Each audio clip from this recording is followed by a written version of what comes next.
High guys, welcome to my blog. আশা করি সবাই ভালো আছো। আমরা এখন যাচ্ছি আইলামাদে ঘুরতে। দেখতে থাকো আমরা আইলামাদে গিয়ে কি কি করি না করি সব কিছু দেখতে পাবে।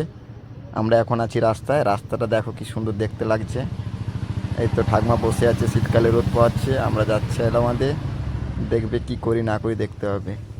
পুরো মাঠ খালি, ধান কাটা হয়ে গেছে, পুরো মাঠ খালি। আর আমার তো প্রতিবন্ধী জীবন, আমি খুব কম বার হই এমনিতেও শুধু। এবারে এরা বন্ধু বান্ধবরা আমাকে নিয়ে যায়, খোকন আমাকে কোলে করে নিয়ে রাস্তায় উঠছে। দেখো আমি কীভাবে প্রতিবন্ধী জীবনে ভিডিও করি। সবাই যদি ভিডিওটা ভালো লাগে লাইক করবে, কমেন্ট করবে, শেয়ার করবে।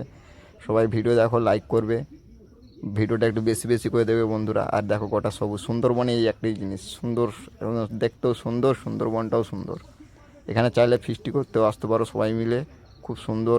এলাকাটাও খুব সুন্দর, সবাই মিলে ফিস্টি করতে আসতে পারো। আর নদীটা তো আরও সুন্দর, দেখলেই বুঝতে পারে নদীটা কী সুন্দর, শান্ত একদম, নদী শান্ত।